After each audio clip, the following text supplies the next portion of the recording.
All right, top players to trade for who have just completely destroyed their stock value of late going into week 7 here. We're starting off with, yes, Juju Smith-Schuster. Now, it's been a rough start for Juju, who was given a free pass last season due to not having a quarterback to throw him the football. But now Juju finds himself fresh off a 6 receiving yard game and a 28 receiving yard game before that. Why? Because of a man by the name of Chase Claypool, a man who may well have Juju owners very weary right now.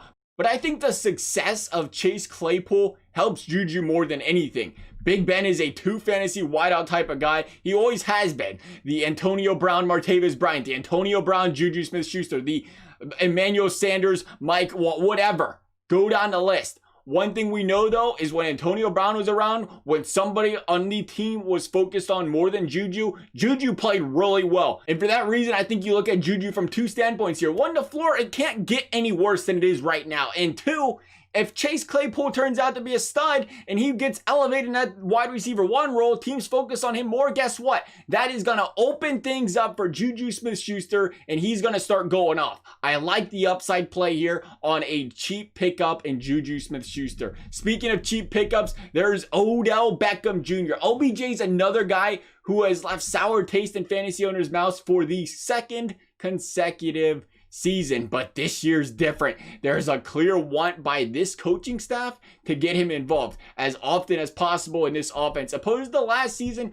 where it felt more like this team was worried about getting the football to Jarvis Landry. Not so much the case this season. So far this season, OBJ has seen 6 or more targets in every game except the most previous one where the Steelers defense just tore to pieces Baker Mayfield all game. Prior to that, OBJ faced off against a tough Indy defense, a surprisingly tough Washington D that has allowed the 3rd fewest points to wide receivers this season, and a Baltimore defense that always gives him problems. It's been a tough matchup after tough matchup type of season so far for OBJ, but from here on out, things get a lot easier. He will only see one defense the rest of the season that is a top 10 defense against the wide receiver position in fantasy points this season, that being the Ravens. And more importantly, he has 2 juicy matchups against the New York Jets and the New York Giants playoff weeks, week 15 and week 16. It's that time of the year you start thinking about playoffs here, and you want to have a guy like OBJ's matchups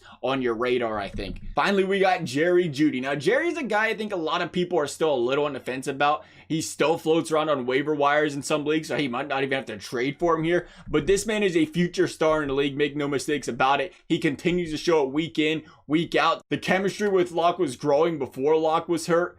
He then returns. Jerry puts up an ugly 2 catches for 32 yards. But guess what? It was against a New England defense who, you guessed it, goes out and tries the Bill Belichick game plan of locking down the opposing team's number 1. They got this man by the name of Stephon Gilmore. You may have heard of him. And for that reason, I'm not concerned about that game one bit. Other people, they might be. They might be shaking a little bit there. But let's not forget, this man has 28 targets over his first 4 games this season. A rookie coming in that's only going to get better and better, especially with no Courtland Sutton. On the other side, loving Jeudy here for the cheap pickup.